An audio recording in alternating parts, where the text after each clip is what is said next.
Assalamualaikum warahmatullahi wabarakatuh. Kembali lagi kawan di Legenda Catur Dunia.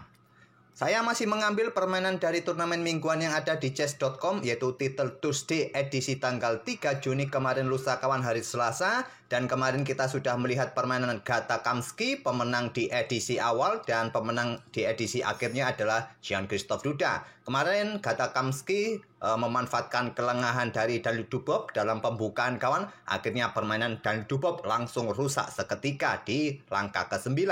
Kali ini kita akan melihat permainan Magnus Carlsen juga di sesi awal kawan. Magnus Carlsen berada di posisi keempat, ataupun ya kita tidak tahu posisi persisnya kawan, karena ada 9 pemain yang skornya sama kawan, 9 poin. Hasil dari 7 kali kemenangan dan 4 kali remis. Kita akan melihat permainan Magnus Carlsen pada game terakhirnya kawan, menghadapi seorang international master yaitu Renato Terri. Langsung saja kita ke papan analisisnya. Kenapa saya pilih game ini kawan? Karena tema permainan ini sangat menarik, bisa kita pelajari dari ide Magnus Carlsen bagaimana membongkar pertahanan Prancis, French defense dengan variasi pion maju. Langsung saja, Carlsen pion E4 dan international master Renato Terri membalas dengan permainan French defense pion E6. Pion D4, ada pion D5 dan Carlsen memilih variasi pion maju. Saya tak perlu menunjukkan variasi-variasi yang lain. Kita fokus ke variasi pion maju kawan, pion E5 dan counter attack dengan pion C5. Pilihan standar dan pion C3. Pilihan utama menghadapi pion C5 ini kawan, untuk perkuat posisi atau memberikan dukungan bagi pion D4. Dan di sini menteri hitam langsung keluar ke petak B6. Ini adalah pilihan nomor 2 kawan, langsung mengeluarkan menteri ke petak B6. Pilihan utamanya adalah kuda C6 terlebih dahulu sebelum mengeluarkan menteri ke petak B6. Idenya hampir sama, kuda bersiap untuk memberikan tekanan bagi pion D4 ini. Menteri pun juga tadi kalau keluar ke petak B6 ini tetap memberikan pressure di sini ataupun pressure di petak B2 ini. Setelah kuda C6 ini putih bisa melanjutkan respon dengan kuda F3, baru hitam mengeluarkan menteri ke petak B6. Kalian respon dengan pion A3 kawan, untuk perkuat kontrol kalian pada petak B4. Jika tidak kalian bantu kontrol, setelah pertukaran diambil balik oleh pion, maka kuda bisa saja menduduki petak ini ataupun gajah gelap langsung menyerang raja. Oleh karena itu pion A3. Dan di sini kebanyakan pion ini didorong maju ke petak C4 dan putih bisa melanjutkan pengembangan kuda berkembang ke D2 atau gajah, atau bermain dengan pion G3 berencana Viajento. Atau juga pada posisi ini hitam seringkali mengeluarkan kudanya ke petak H6 kawan. Dan di sini kalian jangan tergoda untuk ambil kuda ini, memang idenya adalah untuk membuka lajur G kawan. Kalian bisa respon dengan pion B4 langsung di sini kawan. Nanti pertukaran pion C pukul pion, pion C pukul pion D4 akan dilanjutkan oleh hitam. Oke, kembali lagi ke permainan aslinya. Jadi memilih variasi nomor 2 langsung mengeluarkan menteri ke petak B6. Carlsen melanjutkan pengembangan kuda F3-nya. Dan di sini kuda C6 masih pilihan utama kawan. Nanti diikuti dengan pion A3 seperti tadi, tapi memilih pengembangan gajah D7. Pilihan nomor 2 di posisi diagram seperti ini tadi, gajah D7. Carlsen melanjutkan pengembangan gajah terangnya ke D3. Dan hitam mulai membuka permainan dengan pion C pukul pion D4. Carlsen di sini tidak langsung ambil balik kawan dengan pion C ataupun dengan kuda, tapi memilih pengorbanan. Dia memilih untuk rokade pendek. Bisa kalian hafal ide-ide Magnus Carlsen pada posisi ini, tidak langsung baku hantam di petak D4 kawan, tapi memilih mengamankan raja. Apa idenya di balik langkah seperti ini kawan? Dia ingin mengeluarkan kuda di petak C3 kawan. Jika hitam melanjutkan pion pukul pion, ditolak kuda C6. Dan Carlsen masih memberikan pion di sini, dia bermain dengan benteng E1 terlebih dahulu. Coba lihat posisi raja ini masih berada di pusat. Oleh karena itu Carlsen sesegera mungkin menempatkan bentengnya di pusat. Kalaupun rokade panjang, ini juga sudah bersih jalurnya untuk rokade panjang. Cukup riskan kawan, karena lajur C ini juga segera bisa dibuka oleh Carlsen kembali. Dan nanti membuka serangan di sisi menteri. Kalaupun ingin rokade pendek, butuh banyak tempo untuk mengeluarkan 2 perwira ini kawan. Ya, kuda berkembang ke E7, nanti gajah terblokade oleh kudanya, butuh beberapa tempo lagi. Kalaupun mengeluarkan gajah terlebih dahulu di sini kawan, ya memberikan kesempatan Carlsen bermain dengan pion B4-nya. Kalaupun berkembang ke petak E7, yang menjadi masalah adalah kuda ke petak mana dia akan bergerak kawan, butuh beberapa tempo lagi. Jadi sementara raja akan tetap tertahan di pusat untuk sementara waktu. Jadi Carlsen langsung memainkan bentengnya di lajur E. Kemudian hitam merespon dengan pengembangan kuda G ke E7 terlebih dahulu dan Carlsen mulai mendorong pion H4-nya. Mengindikasikan untuk melakukan serangan kawan apabila kuda ini bergerak ke petak G6 nanti.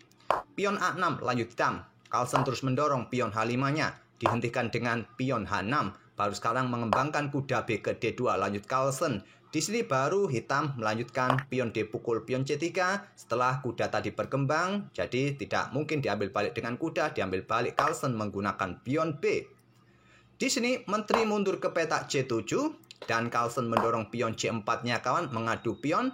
Ditolak dengan langkah kuda B4 ancam gajah, gajah mundur ke F1 dan hitam melanjutkan dengan pion D pukul pion C4. Carlsen ambil balik dengan kuda, sementara Carlsen masih minus 1 pion di sini kawan. Di sini hitam melanjutkan kudanya ke pusat. Segera mengeluarkan gajah gelap, bisa rokade di langkah berikutnya.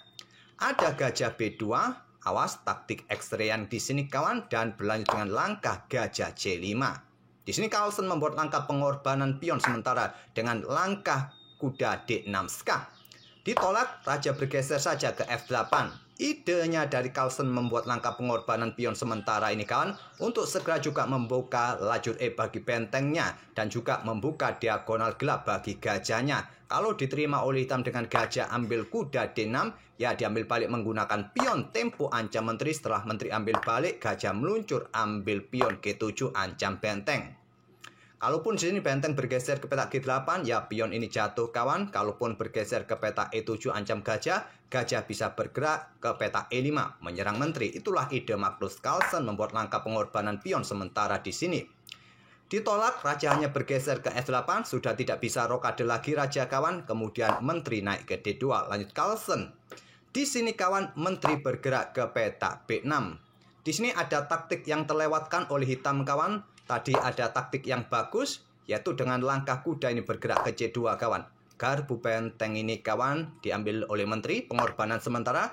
Kalian ambil kuda yang ada di petak D6 dan coba lihat terjadi pertukaran menteri di langkah berikutnya, tapi sebaiknya kalian tolak entah bergeser kemana kawan. Hitam mendapatkan gantinya kuda yang cukup mengganggu di petak D6 ini. Oke, kembali lagi ke langkah aslinya, hitam melewatkan taktik itu bermain dengan langkah menteri B6. Carlsen mengeluarkan benteng AB1 untuk persiapan serangan discover juga di sini kawan, dan di sini hitam kembali membuat langkah yang kurang presisi dengan langkah menteri ke A7. Pilihan terbaiknya pada posisi ini kawan sikat kuda. Ini cukup berbeda dengan yang tadi kawan. Setelah diambil balik oleh menteri, posisi raja kan tadi sudah bergeser, jadi bisa melindungi pion yang ada di petak G7.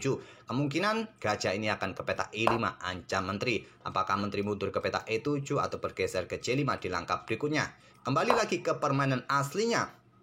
Hitam mundur kawan menterinya ke petak A7, dimanfaatkan Carlsen gajah D4 menantang pertukaran. Terjadi baku hantam jual beli diambil balik oleh kuda. Dan di sini menteri kembali ke C5 dan diikuti dengan pion A3, usir kuda terlebih dahulu. Dan di sini kuda mundur ke C6, Carlsen ambil pion yang ada di petak B7, coba ancam gajah. Dan di sini kawan, menteri ambil kuda, terjadi pertukaran menteri di sini nanti di petak D4, benteng bisa mendapatkan gajah di petak D7, merupakan pilihan terbaik. Ilustrasinya seperti ini, menteri ambil kuda, diambil balik oleh menteri, diambil balik oleh kuda hitam, benteng ambil gajah di petak D7 ini, dan persiapan ambil pion di sini, blokade dengan kuda di petak E7. Permainan masih cukup menarik, cuma posisi putih sudah sangat bagus kawan mendekati pertahanan hitam di mana sudah ada benteng di baris ke-7. Tapi masih cukup menarik bagi kita pemain post ronda dengan kualitas sepasang benteng yang sama, cuma benteng ini belum bisa keluar kawan. Tapi di sini memilih dengan langkah benteng D8, dimanfaatkan Carlsen dengan kuda pukul kuda C6 terlebih dahulu. Diambil balik oleh gajah, ada benteng C1, serang menteri. Jika menteri menghindar kawan, gajah di belakang tewas, hitam akan kalah 1 perwira. Hitam memilih ambil kuda mengorbankan menteri kawan dengan pertukaran seperti ini. Gajah ambil benteng B7, Carlsen melangkah menteri B2 serang gajah. Gajah mundur ke A8, selanjutnya gajah di sini ambil pion A6 lanjut Carlsen. Raja bergeser ke G8 kawan, naik nanti mungkin ke petak H7 agar bentengnya juga bisa keluar di sini. Dan berlanjut dengan langkah benteng C8 tantang Carlsen. Diterima, diambil balik oleh gajah, raja bergerak ke H7, pion D7 didorong oleh Carlsen. Di sini ada kuda ke F6 dan menteri C2 skak. Blokade dengan gajah kawan. Dan setelah menteri bergerak ke C7 ini, hitam menyerah. Ataupun juga kontrol waktunya jatuh di sini kawan. Pionnya siap didorong kalau dilanjutkan kawan. Dan bisa mendapatkan benteng, diambil balik oleh menteri. Dan tak perlu kita bahas lagi game ini. Itulah kawan salah satu game Magnus Carlsen. Dengan idenya bagaimana cara membongkar permainan French defense. Semoga bisa jadi bahan referensi terutama dalam variasi pion maju. Kita sedikit ulangi langkah-langkahnya kawan biar kalian hafal di tahap pembukaan dalam variasi pion maju yang dimainkan oleh Carlsen di sini kawan. Tadi ada pion E5, setelah pion C5, pion C3, menteri B6 ataupun kuda C6 masih menjadi pilihan utama kawan. Dua langkah ini bisa kalian lanjutkan dalam permainan French defense variasi pion maju. Oke, semoga permainan dari Magnus Carlsen bisa menghibur kalian kawan. Ada juga kawan turnamen online yaitu Junior Speed Chess Championship masih memasuki semifinal dan Gukes lolos ke final, masih menunggu satu partai lagi kawan. Gukes masih menunggu lawan di partai yang lain. Kita bahas nanti di partai finalnya seperti apa kawan, dan semoga permainan kedua pemain ini bisa menghibur kalian dan kita akan bertemu di video-video berikutnya. Terima kasih. Wassalamualaikum warahmatullahi wabarakatuh.